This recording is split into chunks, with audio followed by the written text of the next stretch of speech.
Check, check, check. Check, check, check, check, check, check. Test, test, test, test, test. Pardon me, would you have any gray poop on? Boom, boom, boom, boom, boom. Boom, boom, boom, boom, boom.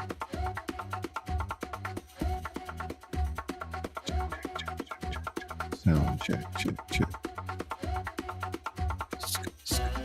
Sound check, check, check, check. Tingle, tingle, tingle, tingle, tingle. Blaster. $1 million, 0 balance.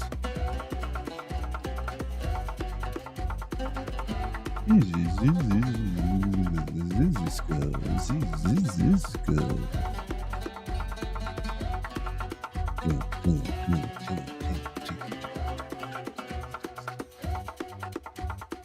Diabolical.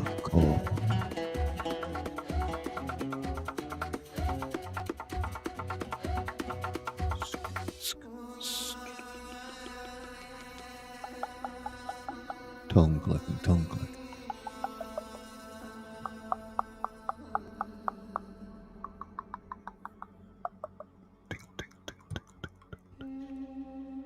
Tingle, tingle, tingle, tingle,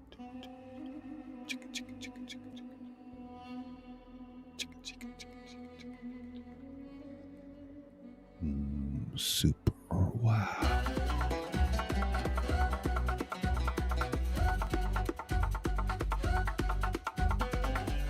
Granny, Gold Coast Granny in the house. Scuss, scuss, scuss, scuss. Naughty Nicky, naughty Nicky. I'm coming in, share that. Diabolical. Oh, the horror.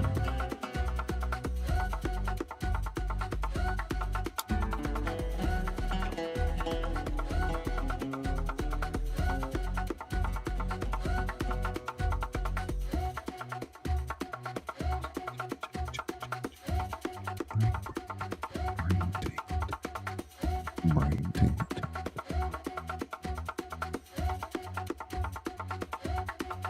Oh, you bet, Rocket. My pleasure. How you doing, Granny? That's Charlotte over at Gulf Coast Granny. Local fellow coastian in Mississippi Gulf Coast. 75 degrees, mostly cloudy.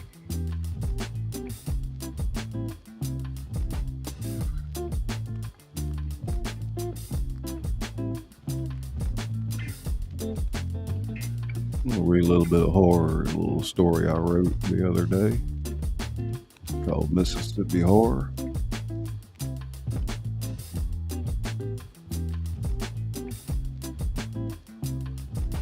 Let everybody come on in and settle down, kick back. Got my raspberry tea with maple syrup.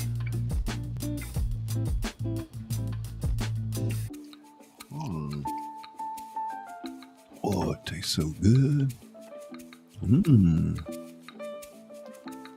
Tingle pop, tingle pop, tingle pop, tingle pop.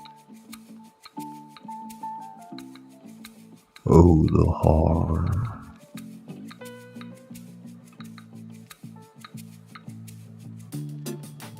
Well, Charlotte, this one's more Mississippi Gothic horror, like Faulkner, you know, and probably more up in like the Delta areas. But I have written a story or two here based on the coast. I forget what I called it.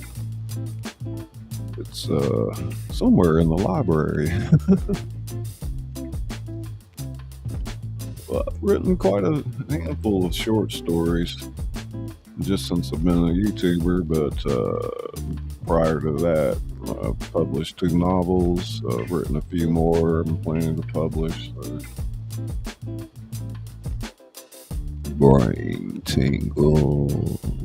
Cuss, cuss, cuss, cuss, cuss. I don't see too many members in here right now. I think we had like 86 members the other day.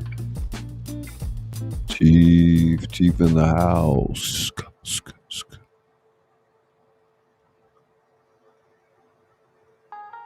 Yeah, the terror.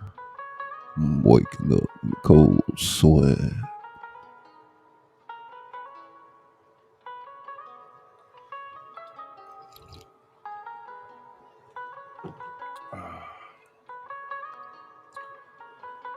Some of y'all might be wondering about Hojo. He's been MIA. He's safe and sound, and not affected by the disasters in Tennessee and so on, but some other things going out. Y'all keep him in your thoughts. I'm editing videos, man. Super wow. Super. Ding, ding, ding.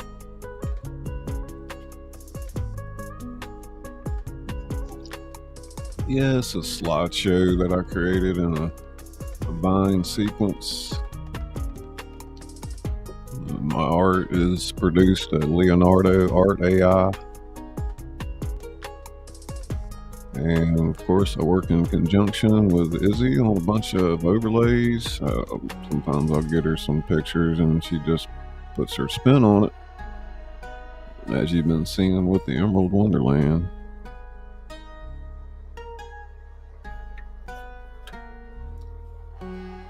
Yeah, if I go live like late right now, I usually read like a horror story or something.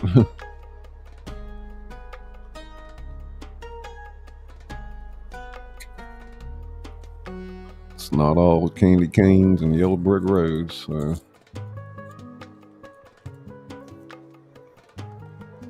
Hey, Disco Bob. Some of the night owls coming in. Sweet as sugar. Sweet as sugar.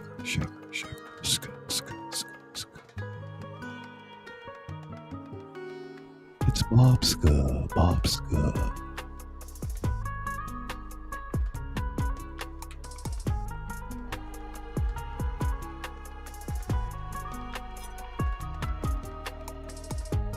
That's right. I'm Scully Pop, your host, the author that reads to you. I read my novels, written a few, other works in the public domain, and submissions from people like you.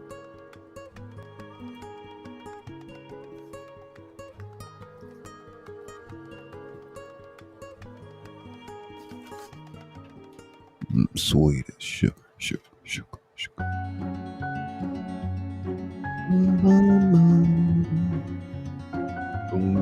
Boom.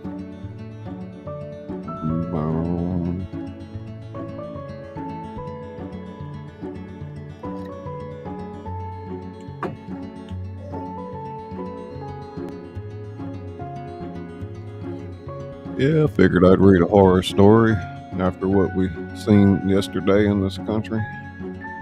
That's about all I got to say about that.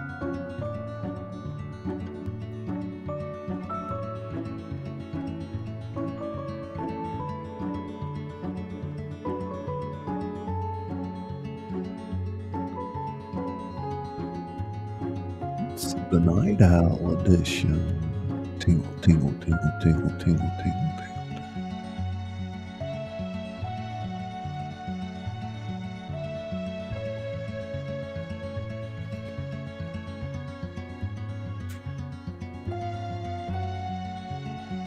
I got a slideshow and some music. I'm going to play that during the narration today.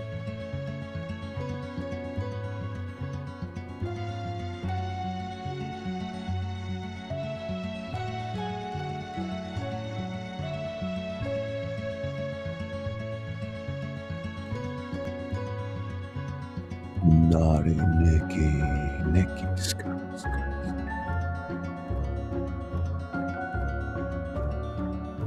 Rock. blast, tingle, tingle, tingle.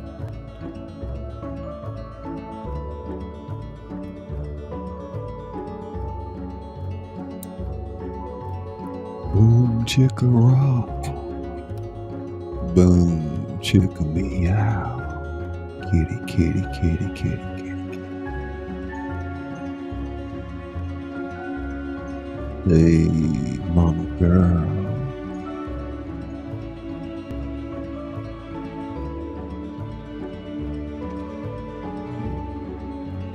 Yeah, you're right about that.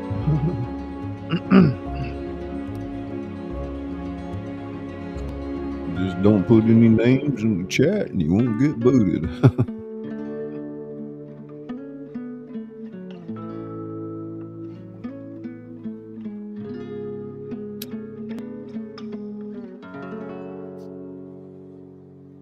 Oh, this is pretty laid back. I'm just chilling up in the studio. I thought I'd do a little reading tonight, something a little bit different than the Emerald Wonderland, which we working hard on behind the scenes. Graphic design, thoughts of how we're, marketing and different things. Pindar, skus, skus, skus, skus, skus. It's Pindar, tingle, tingle, tingle.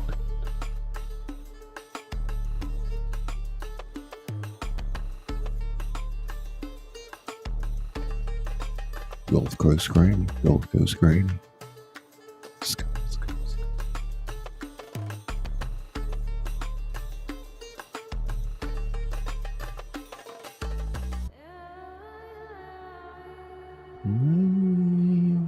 Tingle brain, tingle brain, tingle brain, tingle brain.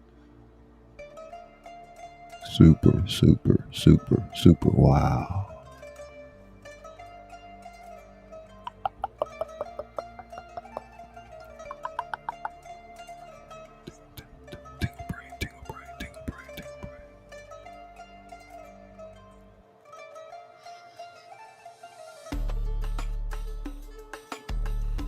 Get ready.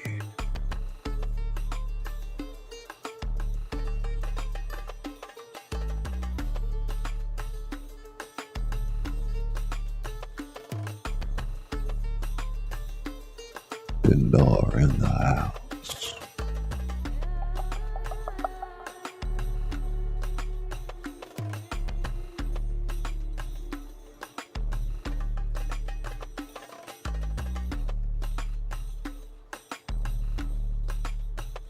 Tingle, tingle, tingle, tingle, tingle.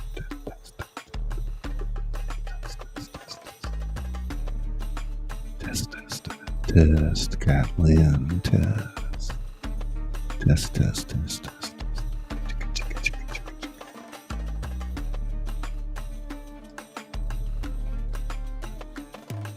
All right, members, let's see the emojis. Light it up.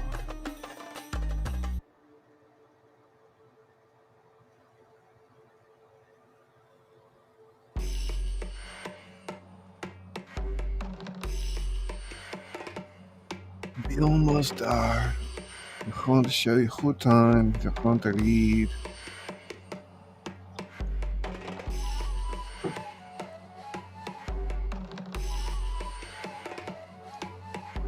Put the fucking lotion in the basket.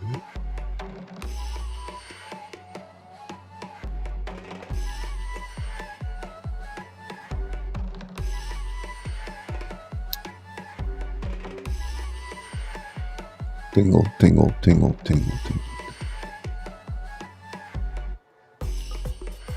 Skus, skus, skus, skus, skus.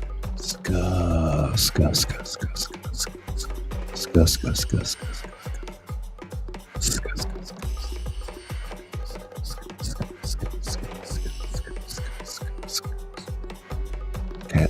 Kathleen, over 12 months equals 1 year.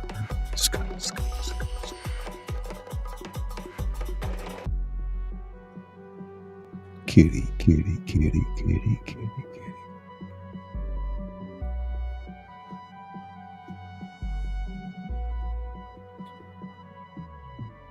Whoop, whoop, whoop.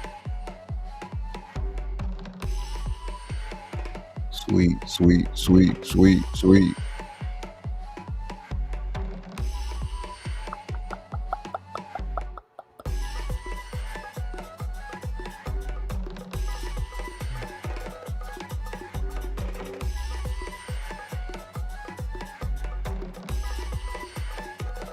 Test, test, test, test.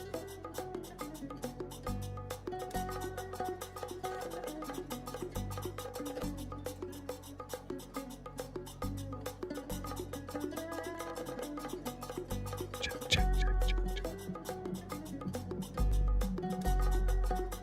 My damn foot fell asleep. Oh hell, my foot asleep. Whoop, whoop, whoop.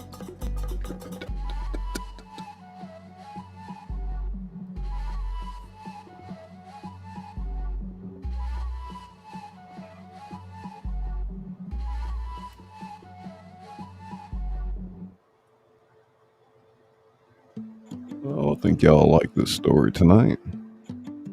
Hey, Susie B. Welcome, welcome, welcome. Come on up front. We got a few chairs left there.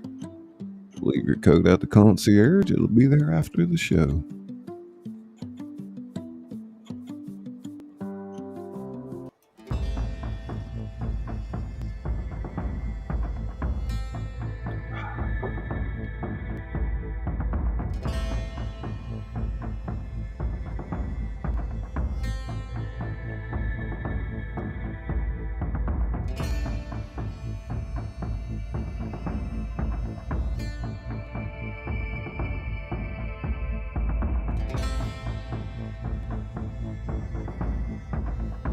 Mississippi horror.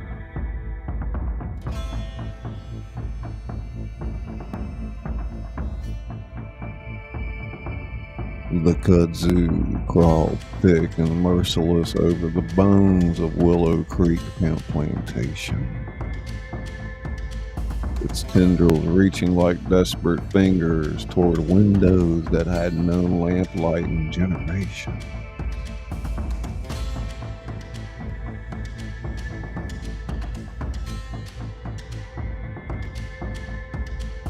Somewhere beneath that suffocating blanket of green, the old Carson family home waited, patient as a spider in its web, while October's dying sun painted the Mississippi sky the color of fresh bruises.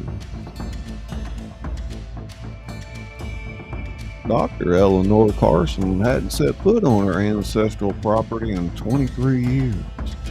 Not since that sweltering Halloween night when her mother disappeared into the marsh, leaving nothing behind but a trail of bloody footprints that ended abruptly at the edge of the black water.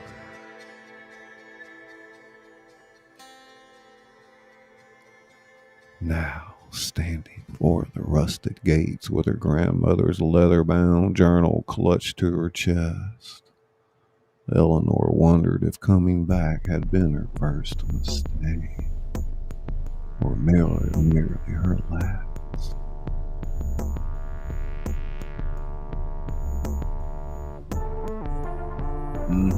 The air hung thick with the saccharine smell of decaying magnolia blossoms and something else. Something older and fouler that seemed to seep from the very soil itself. Spanish moss swayed in a breeze that didn't exist. Somewhere in the distance, the whip-poor wheel called out its mournful warning, "Turn back, turn back, turn back."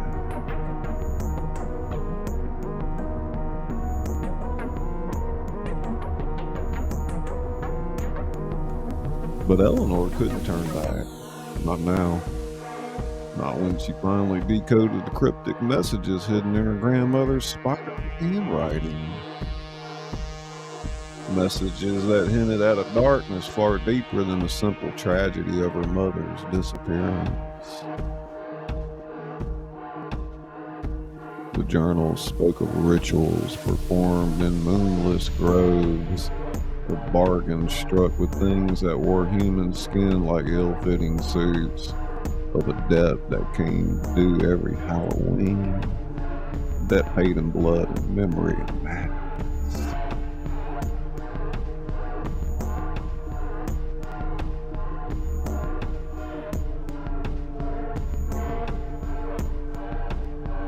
"You shouldn't come back, Miss Eleanor," came a gravelly voice from behind her.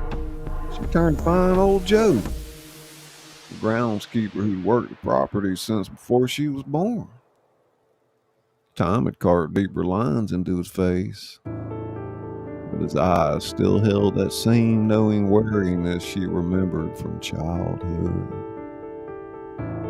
"Some doors once again open can't never be properly closed again." "I need answers, Joe," Eleanor said, her fingers tracing the worn leather of the journal.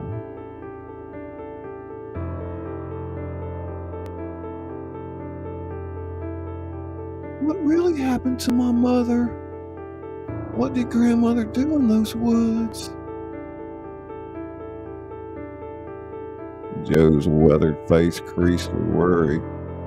"Your grandmother, she's trying to protect something precious, something old, something hungry. Protection, well, that's just another word for prison, ain't it? Every prison needs its keeper." As if in response to his words, a low moan echoed from the direction of the house. Sound too deep to be the wind, too deliberate to be anything natural. Eleanor felt it in her bones, vibration that spoke of ancient things stirring from their slumber.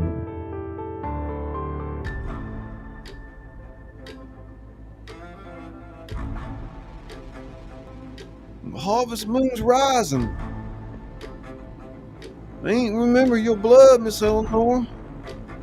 His eyes were fixed on the darkening sky. "Oh yes, he remembers all the Carsons." Eleanor squared her shoulders, adjusting the strap of her medical bag. Inside, alongside her stethoscope and prescription pad, lay items of a different sort of medicine altogether. Blessed salt, iron nails, and her grandmother's silver pendant, with surface etched with symbols that hurt the eyes to look at directly.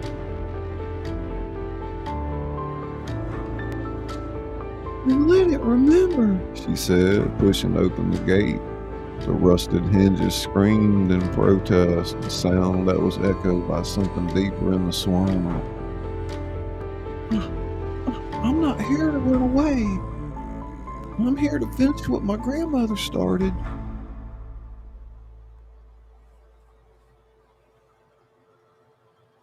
"Hey, Andy. Welcome, buddy. Reading a little bit of a horror story tonight. Something I wrote. Welcome in. I hope you're relaxing." We got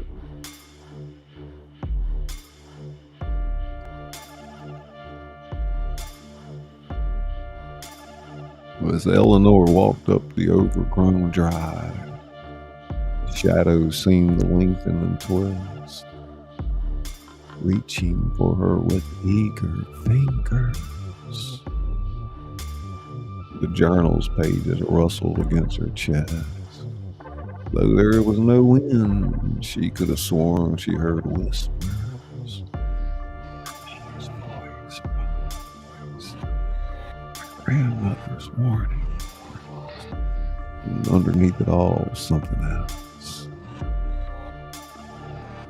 Something that spoke in a language older than words, older than time itself. Cheers, buddy. Thank you. Appreciate that. Very kind, very kind.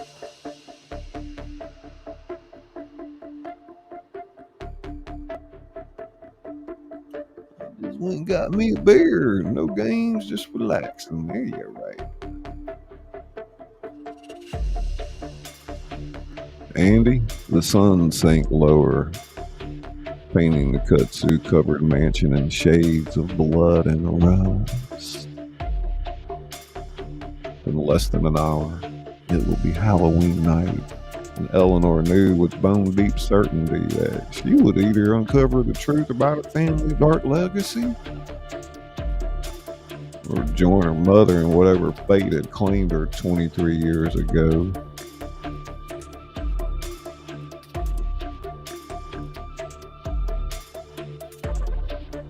Behind her, old Joe made the sign of the cross and muttered something in Creole. Ahead, the house waited, patient as death, hungry as sin. Somewhere in the gathering darkness, a whippoorwill sang its ancient warning, "Turn back, turn back, turn back."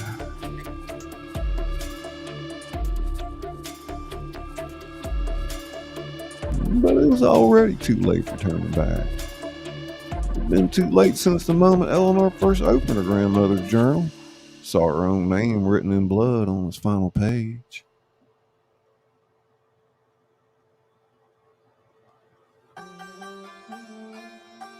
The harvest moon began to rise, swollen and red as a fresh wound.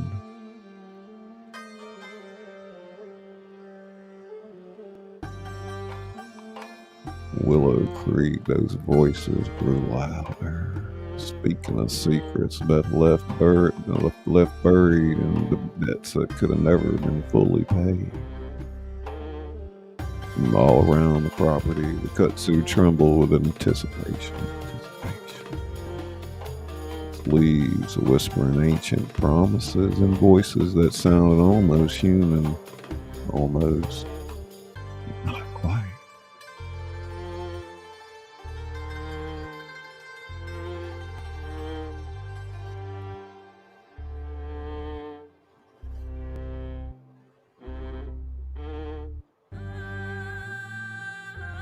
Yeah, a little bit of Mississippi Gothic horror for you. Some good raspberry tea, yum yum. You on the road, Andy?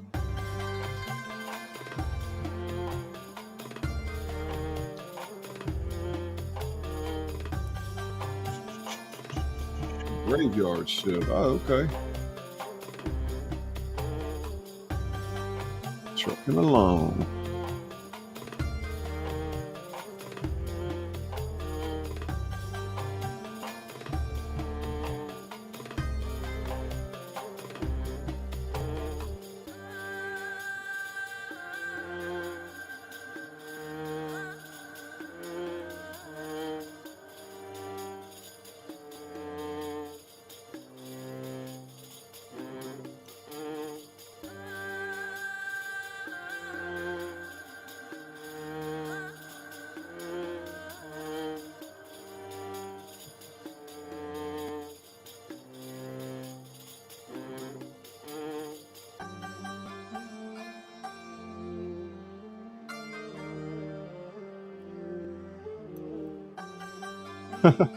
What's that? Oh, thank you, Rocket Blast. Parrot character holding his belly, laughing and too loud. How loud?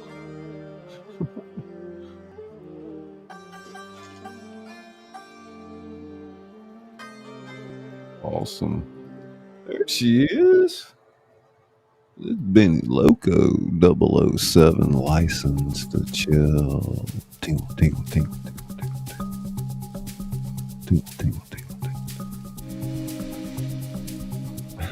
Got me on the TV. Okay. Getting myself situated.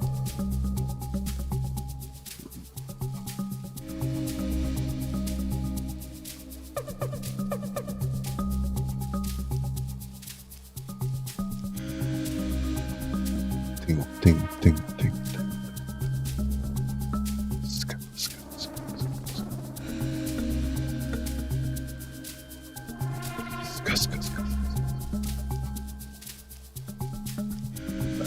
Thank you, Charlotte. Holy moly.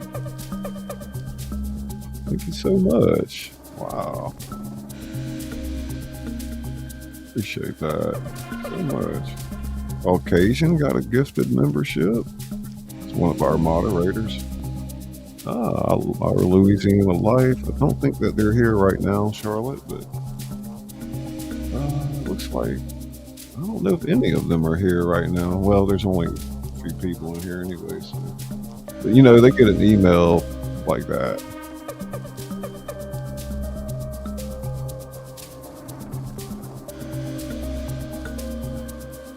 Awesome. Charlotte, I seen you've been getting active again with your channel. I'm assuming that trying to get some watch hours going and all that. Wow.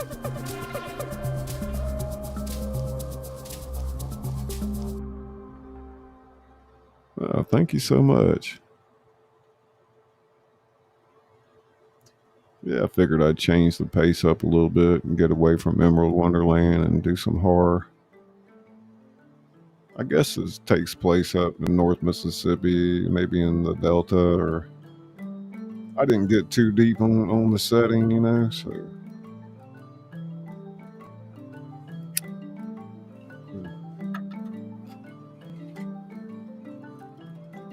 Let me restart the playlist. Yeah, gotta go back to the top.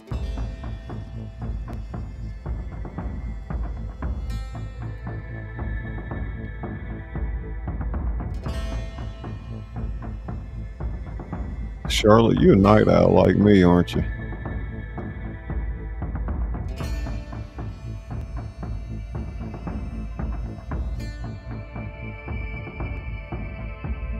Eleanor paused at the foot of the veranda steps, where cracked marble gave way to warped wood.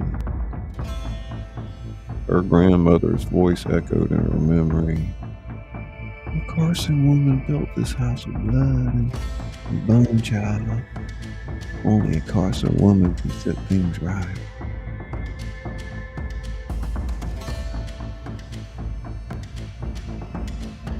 The porch boards creaked beneath her feet, playing a discordant symphony that seemed to follow some terrible pattern just beyond recognition. Each step brought new whispers, new shadows that danced at the edge of her vision.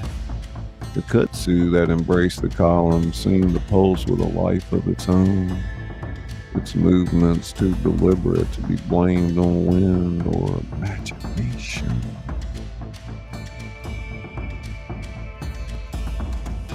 And as she reached for the tarnished brass doorknob, Eleanor noticed something that made her blood run cold. There, in the thick of a layer of dust coating the door's surface, was a perfect handprint. Fingers long and spindly, more bone than flesh, and it was fresh. "We've been waiting for you, Eleanor."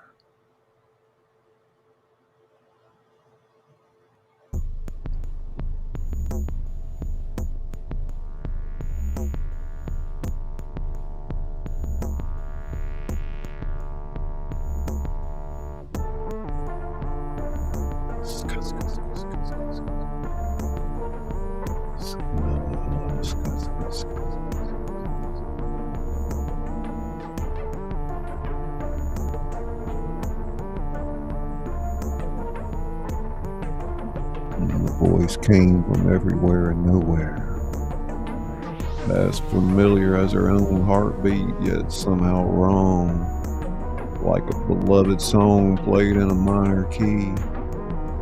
It was her mother's voice, not that as she remembered it.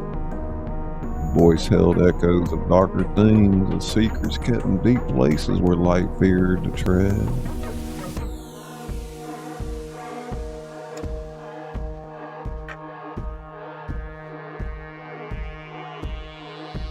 The door swung open on its own, revealing a foyer that time had transformed into a museum of decay.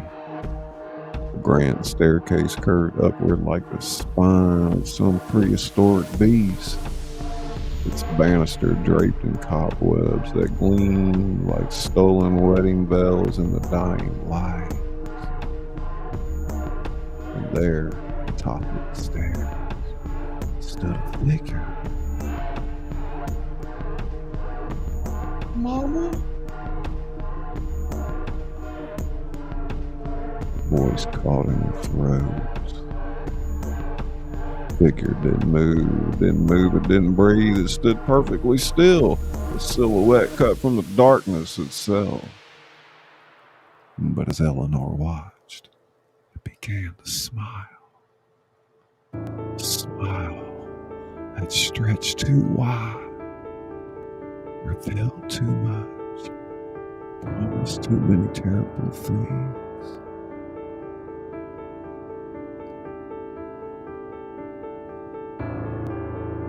"Welcome home, daughter," said in the wrong voice. "We have so much to show you." The last rays of sunlight flooded the sky, and Halloween night descended upon Willow Creek Plantation like a burial shroud. In the swamp, something ancient stirred, tasting the air with senses that had nothing to do with mortal flesh. And in her hands, Eleanor's grandmother's journal began to burn with a cold fire that seeped into her bones, whispering secrets that would either save her soul or damn it all for eternity.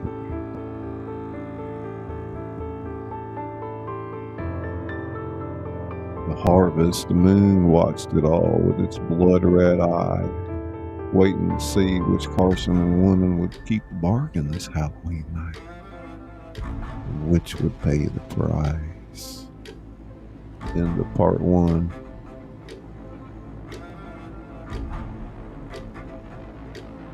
Ooh, DJ.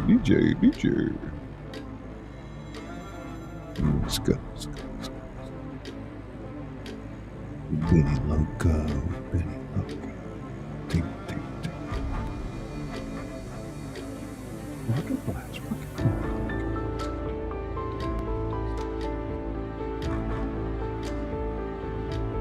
Yes, Lord help Night Owl till the end.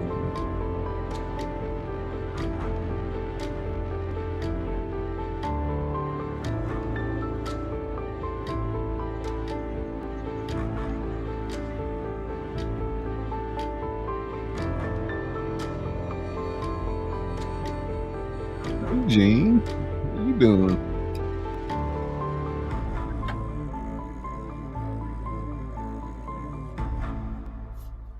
Glad you made it. It's Gene Ska.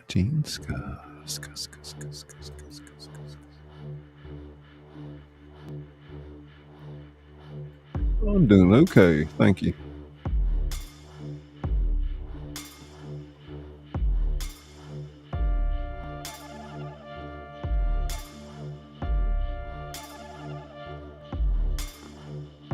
This story combines elements of Southern Gothic horror with traditional Halloween themes, weaving together family secrets, ancient curses, and the haunting landscape of Mississippi.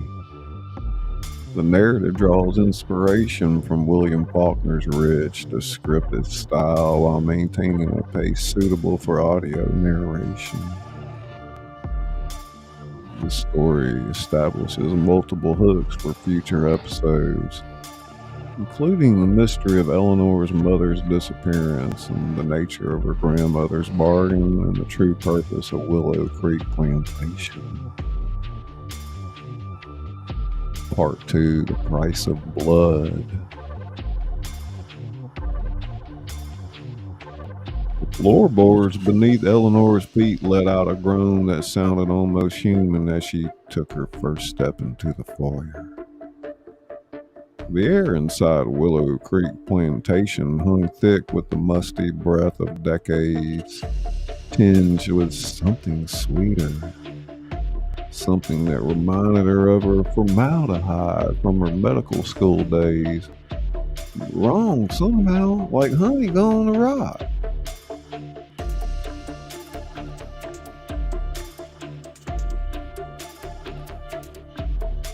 You look just like her, the thing wearing her mother's face said, its head tilting at an angle nature never intended. Just like she did when she made her choice. Eleanor's hand tightened around the journal. What she are you talking about? My mother or my grandmother? A laugh bubbled up from the figure. Sound like stones being dropped in deep water. Oh, child, all Carson women look the same in the end. All of them make the same choice when the time comes.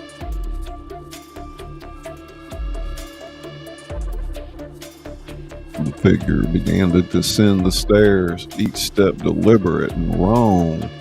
Its movements were liquid, too smooth, as if bones had been replaced with something more flexible, more ancient. The shadows seemed to flow around it like water around a stone, and Eleanor noticed with growing horror that it left no footprints in the thick dust coating the stairs. Your grandmother's journal, the thing said, its eyes fixing on the leather-bound book. Such a clever woman, weaving her warnings and recipes and shopping lists. Did you decode all of it? Did you understand what she was trying to tell you about the price of protection? Eleanor took a step backward, her medical bag heavy against her hip. Inside, the iron nails seemed to pulse with a cold energy that matched the burning of the journal in her hands. She wrote about the bargain, Eleanor said, forcing her voice to remain steady.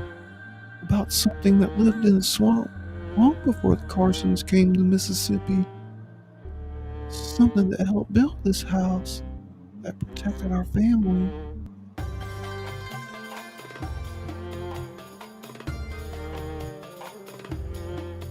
Protected? The thing that wasn't her mother was at the bottom of the stairs now, and its smile had grown impossibly wider. Is that what you think it did? Oh, Eleanor. Protection is just another word for prison, isn't it? That's what your friend Joe said. And he's right. But didn't he tell you the whole truth? He didn't tell you who the real prisoners are. The last light of day faded from the windows. The harvest moon's blood-red glow began to seep through the dusty panes like wound water. As darkness claimed the foyer, Eleanor saw that the figure's shadow didn't match its form. It was larger, older, shaped like something that had never known human flesh.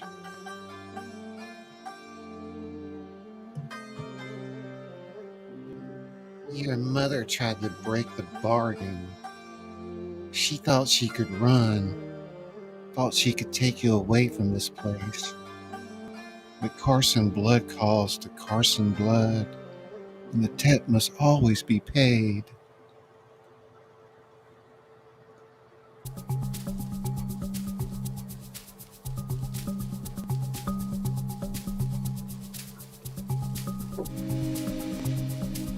Eleanor's fingers found the silver pendant in her bag, its symbols burning cold against her skin.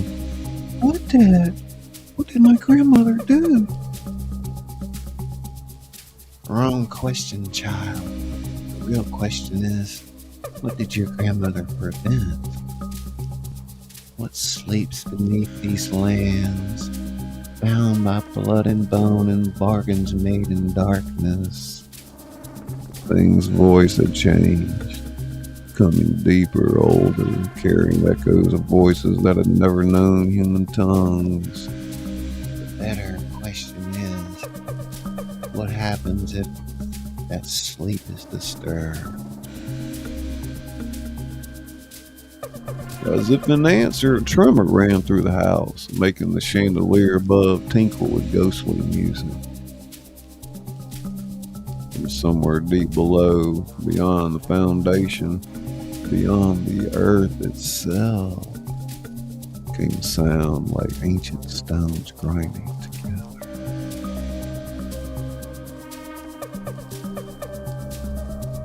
Hey Sean, welcome in, buddy. Great to see you. Reading a little bit, change of pace tonight, some late night horror. Ding, ding, ding, ding. The journal in Eleanor's hand suddenly fell open. Its pages were riffing in the wind that didn't exist until they stopped on a sketch she hadn't seen before. Diagram of the house's foundation, drawn in her grandmother's precise hand, but overlaid on the architectural drawings were older symbols, patterns that hurt her eyes to look at directly. The notes were written in what she now realized wasn't ink at all. Tick-tock, Dr. Carson, the thing said, its form beginning to blur at the edges like wet paint running down the canvas. The moon is rising, and choices must be made. Will you run, like your mother tried to do? Or will you embrace your heritage, take up the mantle, become what every Carson woman before you became? And what's that? Eleanor asked, though part of her already knew the answer. Had known it since she first opened the journal and saw her name written in blood. The thing's smile split its face like a wound, and in the moonlight, Eleanor saw through its flesh to what lay beneath. Something ancient, something hungry, something that had worn the faces of Carson women for generations. A keeper, it said, a warden, a guardian of gates that must never be opened, and a jailer of things that must never be free. Whoa, the house trembled again, and this time the sound from below was louder, clearer. Sound like laughter, like screaming, like the birth cries of mountains. Time to choose, Eleanor. The prisoners are waking up. Part 2.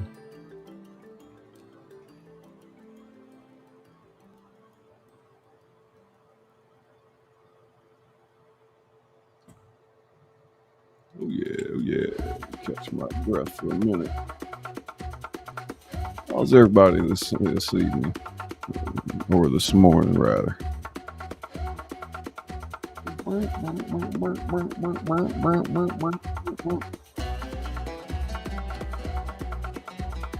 Super wow. Backyard trucker. Rocket blast.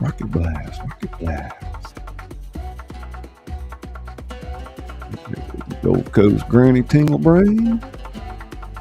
Thank you so much. Occasion got that.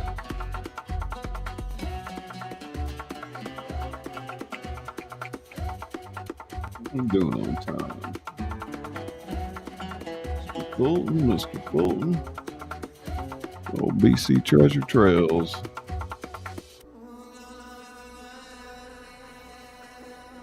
Old Joe. There's old Joe. I'm having to press all the buttons by myself tonight, so bear with me. Go like that.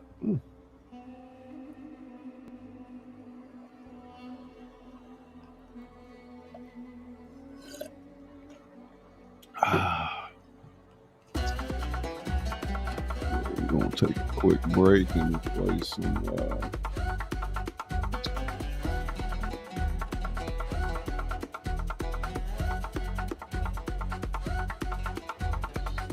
got here for y'all.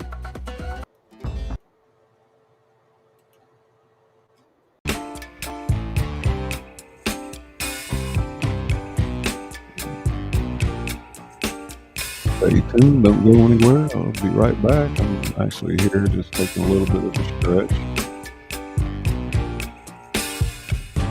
I'm overheated, can hardly sleep at night. Hey, you crocheting? That's awesome. Crazy dreaming. I love crocheting. You're the reason Got the new why oh, you do? The new grandbaby? Awesome. hiding by the Yeah, you digging it, sugar? bay, Alright. losing my mind. It's pretty good. I wrote it the other day. I finished it today, but I wrote this the other day. I wanted to do it Halloween night. I just wasn't up for it. Hope y'all can hear me over the music. I'm here for the ride. Yes, I'm an emotional mess. Yes, but you wouldn't Crochet some blankets. yes, 'cause you know how wild it could get. To love an emotional mess. We're about halfway, a little more than halfway into it.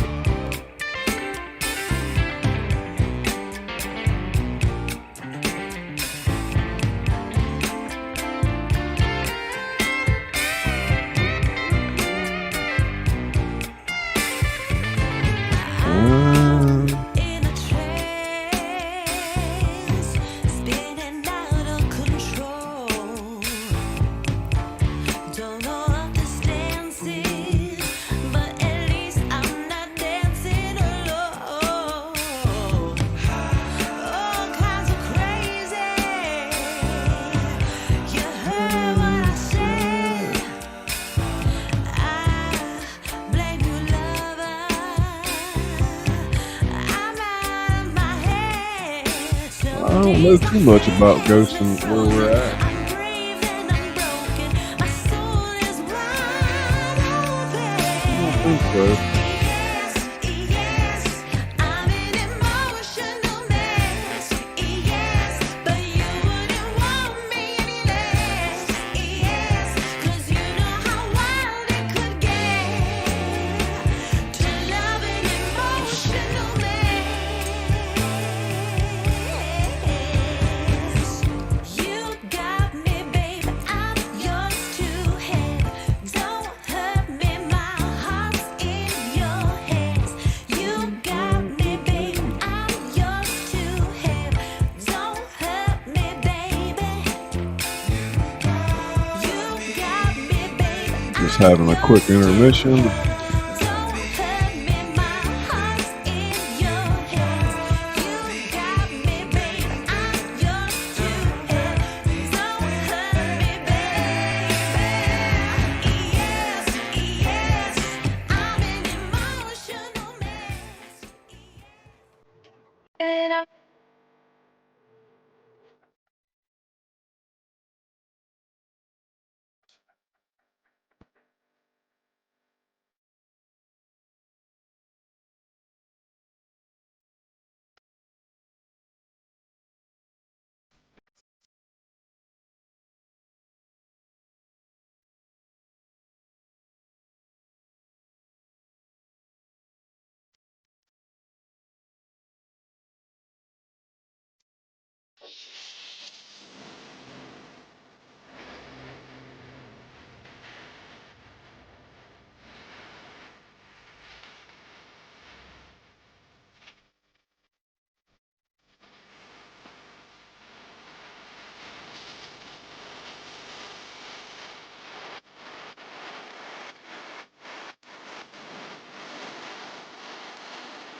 Oh, that's a good one.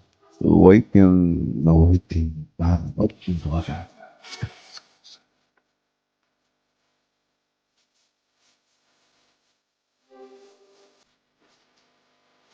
Well, oh, buddy. Welcome in.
You're in the ska zone.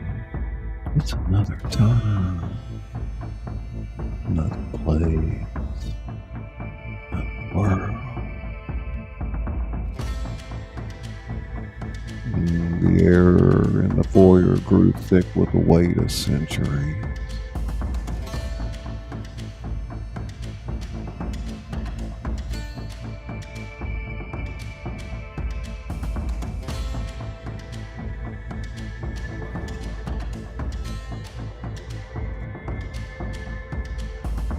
And Eleanor felt the truth of the place pressing against her skin like hands reaching through a veil. The house itself seemed to breathe around her, walls expanding and contracting in a rhythm that matched the pulsing of the harvest moon's light.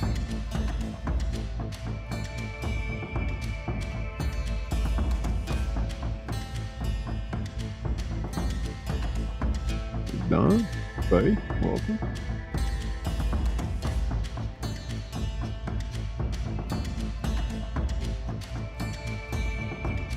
Yeah, I'm working with Easy Mutts.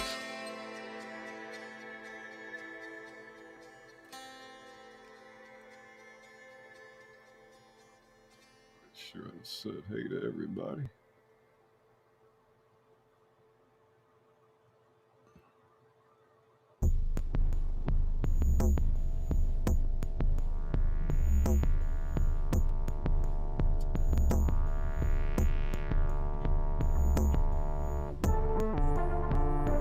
Your grandmother knew.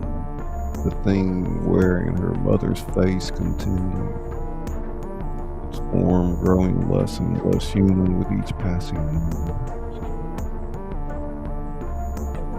She knew that some prisons need no bars, that some chains are forged of responsibility and duty rather than iron and steel.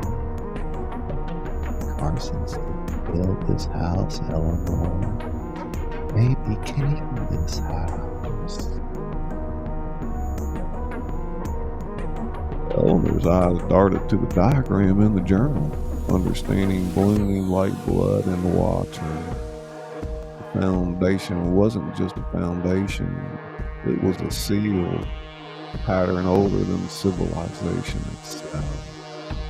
The house just wasn't built on it, it was built into it. The walls weren't just walls, they were bars, and the Carson women. We're not jailers. Eleanor said, her truth burning in her throat like gray dirt. We're the locks.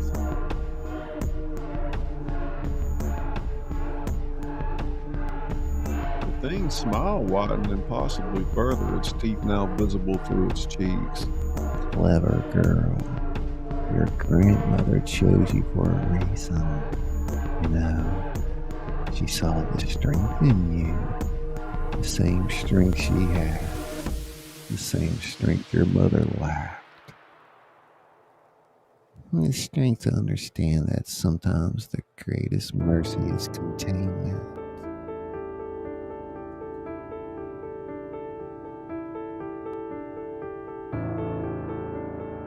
Another tremor shook the house, stronger this time, and Eleanor heard something crack deep in the foundation.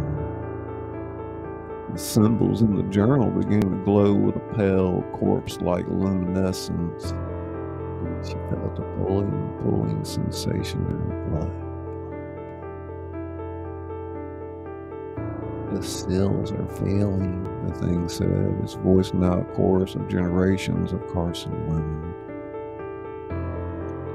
Your mother's attempted escape weakened them. 23 years of neglect have taken their toll. What sleeps below wakes fully. What we've contained for generations breaks free. It left the sentence unfinished, but the shadows themselves seemed to shudder at the thought. Eleanor thought over life before this moment, her medical practice in Boston, her carefully constructed reality of science and reason, all the years she'd spent running from her family's legacy. But she also thought of her grandmother's steel spine determination, of the strength it must have taken to bear this burden in silence for so many years. The house shook again. This time she heard something else. Voices, thousands of them, screaming in languages that had been old when the first fish crawled on the land. The diagram in the journal blazed brighter. Eleanor felt her blood sing in harmony with the ancient symbols. She thought of her mother, trying to run from this responsibility, trying to spare her daughter from this burden. But some inheritances couldn't be denied. Some duties couldn't be abandoned. How? She asked, her voice steady despite the trembling of the earth beneath her feet. How do I become the lock? The thing that had worn her mother's face began to dissolve, and its form spread like ink and water until it was nothing but a suggestion of shape in the darkness. But its voice remained, echoing with the weight of generations. Read the final page, Eleanor. Speak the words your grandmother left for you. Become what you were always meant to be. Become the house. Become the seal. Become the prison.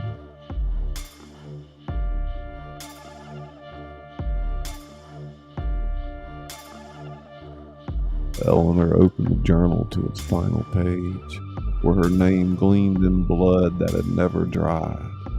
Below it, in her grandmother's precise hand, were words that seemed to squirm on the page like living things.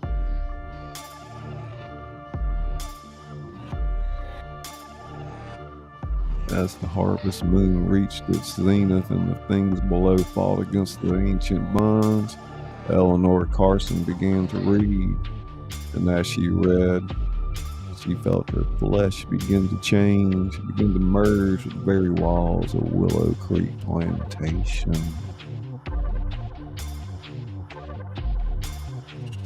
She was becoming something else now, something more than human, something that could contain the horrors below, She was becoming a Carson woman and all the terrible glory that entailed.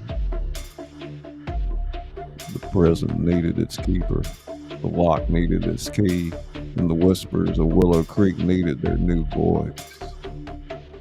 Part 3. Chief.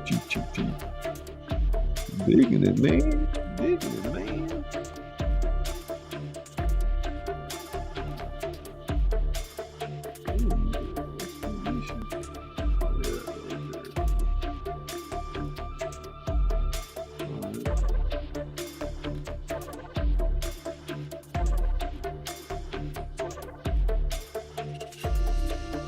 All you crazy night owls. Balls, eyeballs.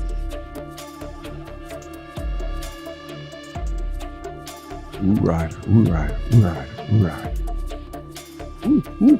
Ooh, rider.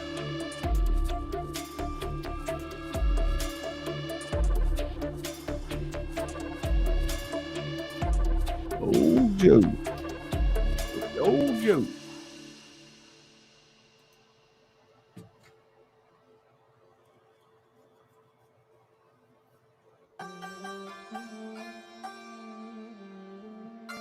What else going on? Rocket Blast, you going live tomorrow? You know, I like to watch games. I don't play, but I like to watch them. I've learned a lot from gaming streamers.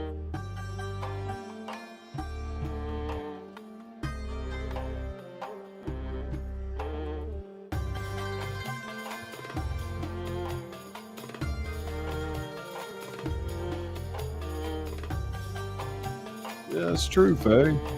Never thought of it about like that.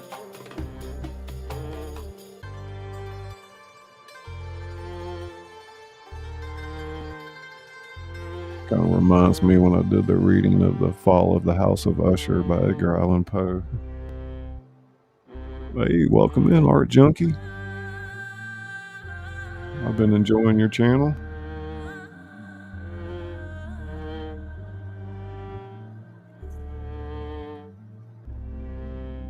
Yeah. I'm a content consuming beast. I don't even watch TV anymore.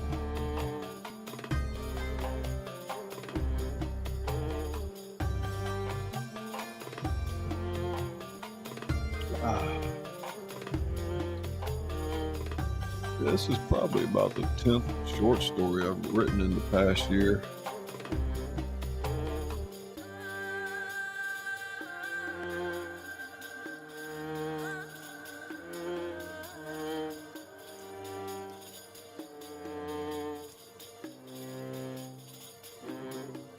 Tingle.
Super tingles.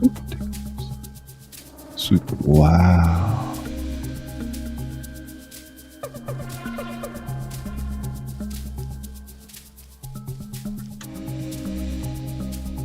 The words on the final page of Grandmother's journal weren't so much a spell as they were a contract written in the language of blood and bone.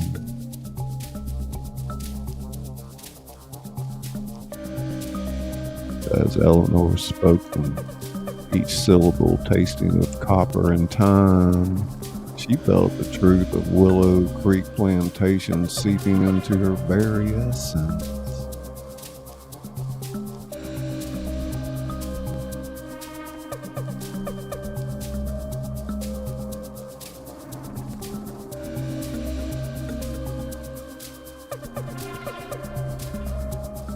The harvest moon hung at its apex, bleeding light through windows that were becoming less like glass, more like membrane with each passing second. The walls pulsed with a rhythm that matched Eleanor's heartbeat. As she understood now, truly understood what it meant to be a Carson woman. "I see you now, Mama," she whispered, her voice echoing with newfound power. "I see what you tried to prevent, but some chains are meant to be worn."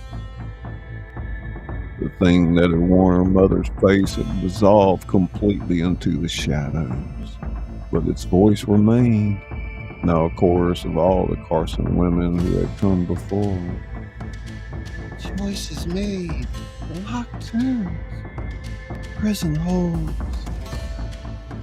Eleanor felt her consciousness expanding, spreading through the house like roots through soil. She could feel every board, every nail, every grain of wood that made up Willow Creek. More than that, she could feel what lay beneath, like writhing ancient things that her ancestors had trapped her long ago. Things that would make the world if they ever broke free.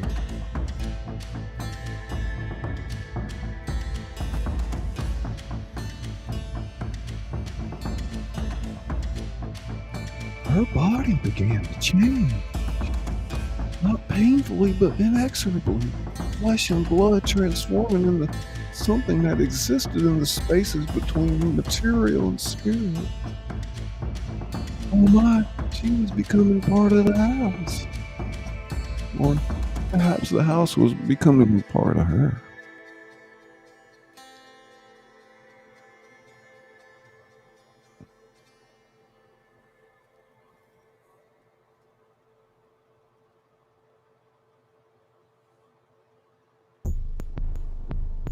Through the floorboards, through the foundation, through layers of earth and memory. She felt them. Prisoners, the prisoners. Their voices arose in a cacophony of languages never meant for human tongues.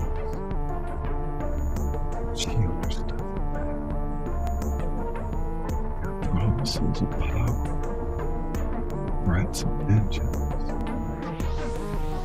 pleas of freedom. All of it washed over her like waves breaking against her eyes. "Be still," she commanded, her voice resonating with the power of all the Carson women who had spoken before her.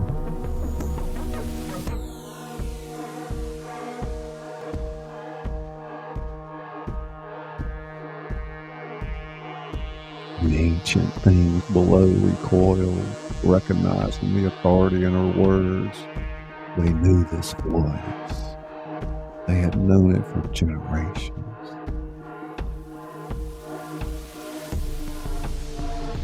The journal in her hands crumbled to dust. The secrets now written in Eleanor's transformed being. She felt her grandmother's presence most strongly then, a whisper of approval and regret, of pride and sorrow.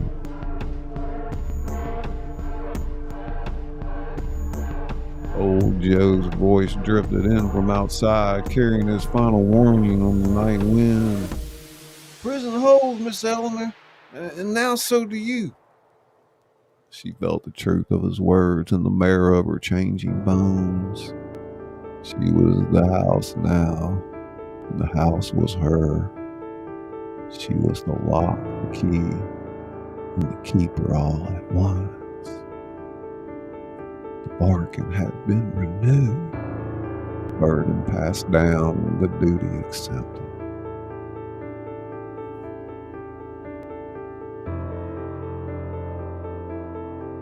In Boston, her medical practice would eventually be sold, her apartment would be emptied, her life then fading like a dream upon waking. But here, Willow Creek Plantation, she would endure. She would stand guard over secrets older than time, over truths that the world was not ready to know.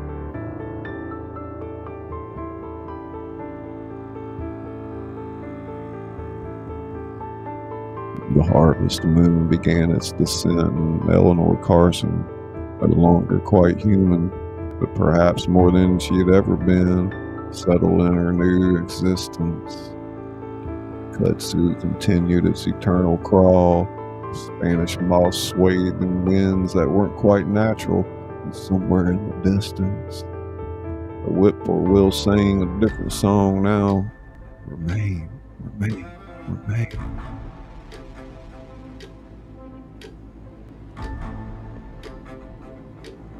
She was home. She was the home, and the whispers of Willow Creek had found their new voice. In the years that followed, the locals would sometimes speak of lights in the old Carson place, of a woman's figure in the windows that seemed to shift and change when viewed directly. They would tell stories of how the plantation seemed to breathe at night, how it watched over the land with ancient, patient eyes.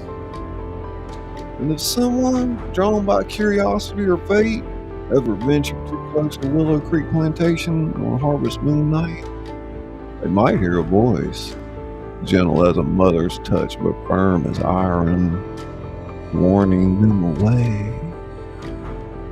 A voice that spoke with the weight of generations, guarding secrets that must never see the light of day.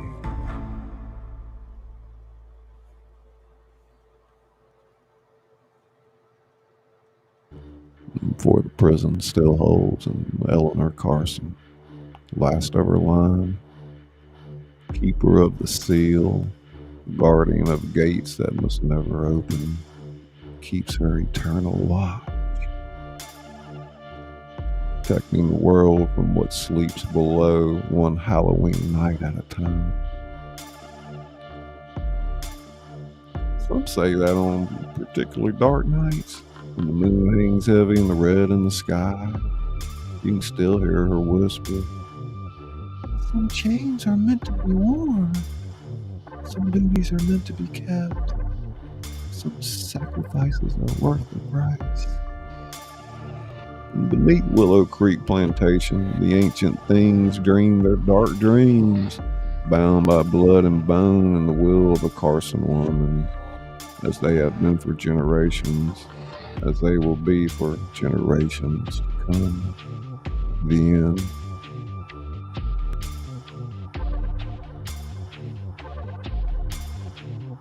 Nice to see you, Art Junkie.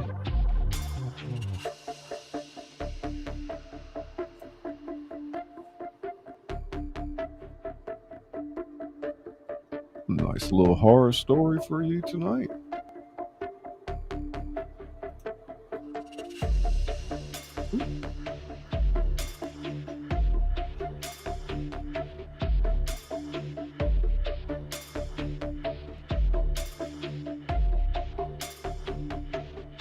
Yeah, we're working on this book for Emerald Wonderland.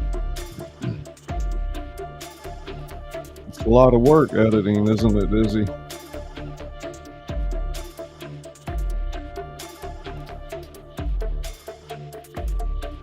Anybody ever edited a long piece of work for somebody? You know what that's like?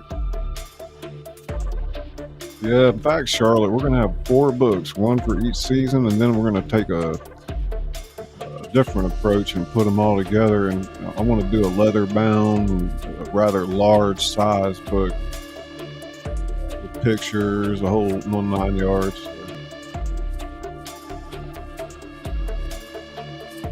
Pictures remind me of modern day Scarlett O'Hara. Yeah, right?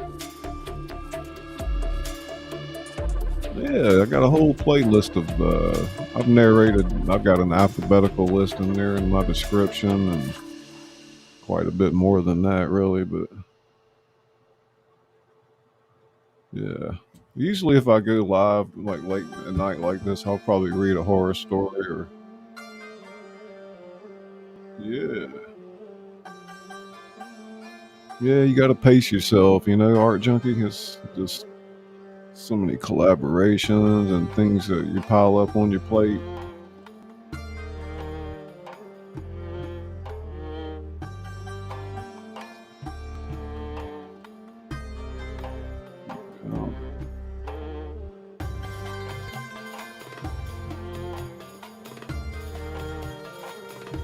Appreciate everybody coming out tonight with some of the donations that we got there.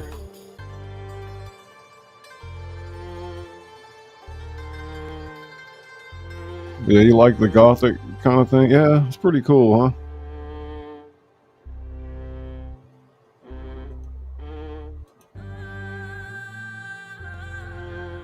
I'd like maybe getting back one day into reading some more William Faulkner, but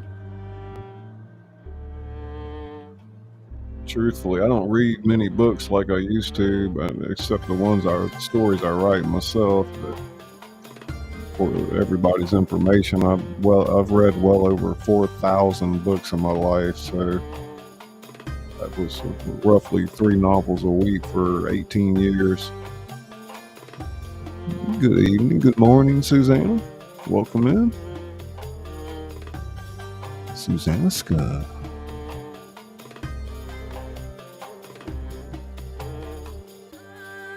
Yeah. But y'all stay tuned. We should be on schedule for our show this Sunday at 8 p.m. Central for Emerald Wonderland. We're looking at episode 6 of season 2.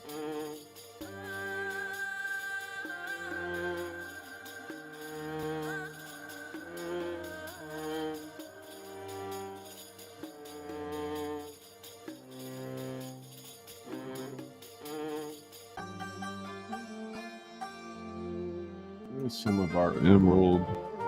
Not that one.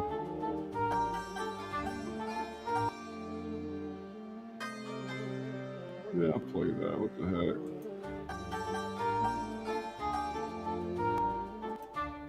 Some of the latest overlays that Izzy Scud created.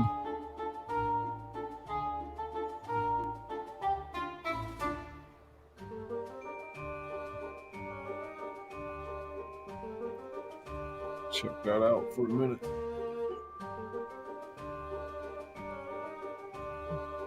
Go play through this and then I'm gonna pull the plug, y'all. See y'all on Sunday night at 8 p.m.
Hope everybody enjoyed the story tonight. Thank you for coming in. This is just beautiful overlay. Got them all in a playlist called Show Playlist.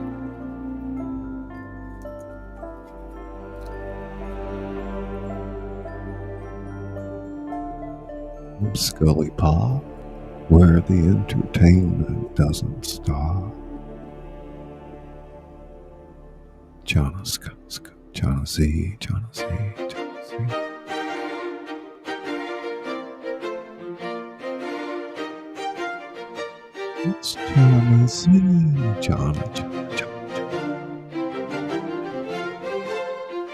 Thank you, Izzy, for moderating.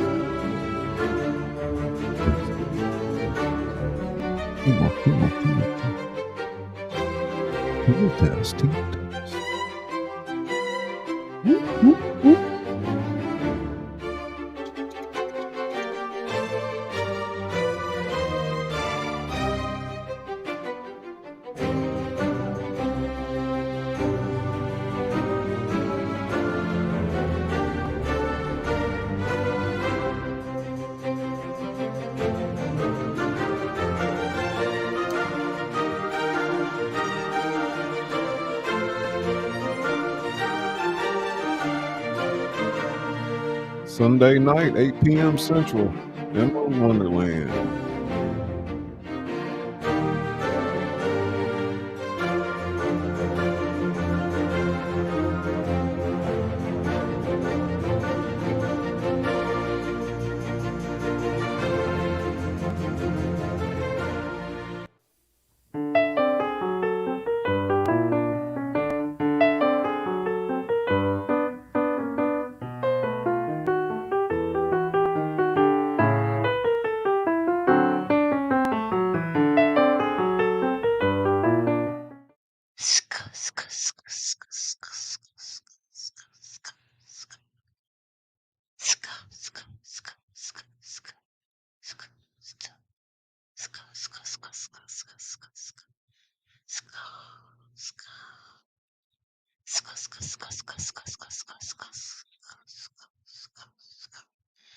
Tingle Brain.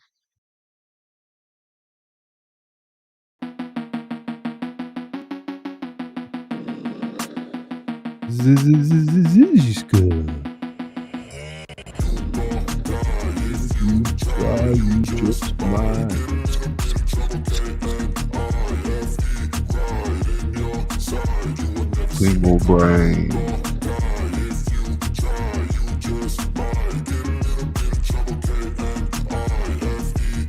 Four tingles.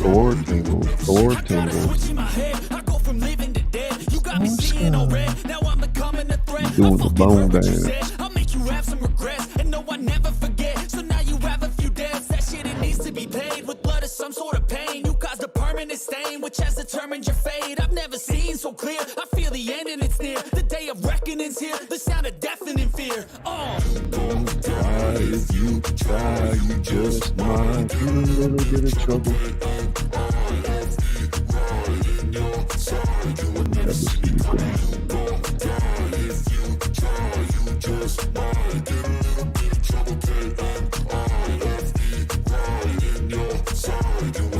My energy is next level, so damn, you better be careful. I got an angel and devil. He snaps me straight in the temple. I'm ready to be a rebel. I've got a lot of potential hidden inside of this vessel. That shit is so exponential. I need a first class ticket to the top, no limit. I don't play no gimmicks. I'ma take you to the clinic. If you want a taste, come at me and you will be replaced. They won't find a trace of you anywhere or any place.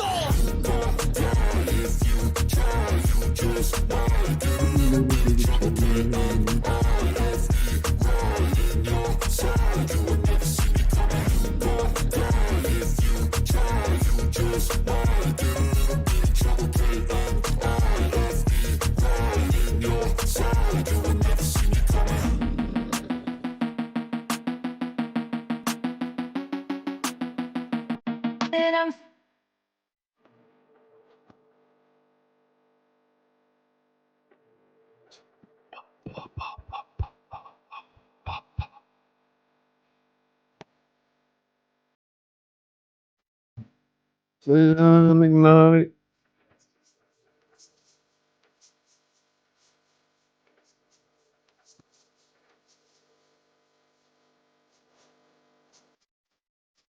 Dance.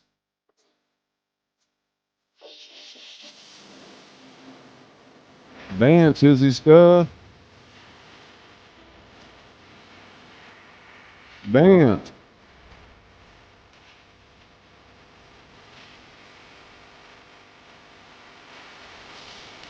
Light bulb up in your head. You say I'm a little. It's a little. Unconventional. It's a little unconventional.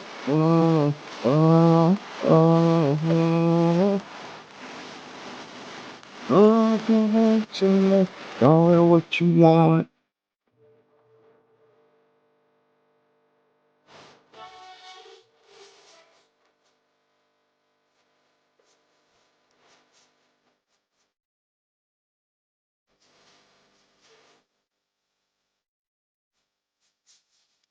You hold my name.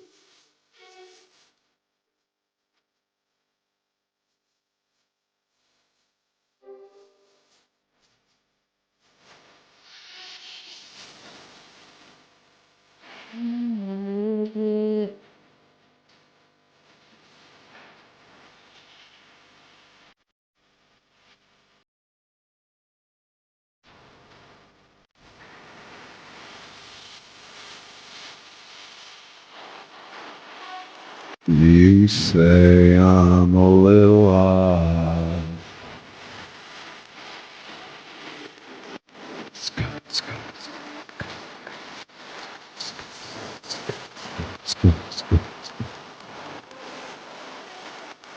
Tingles, tingles, tingles, tingles, tingles, tingles.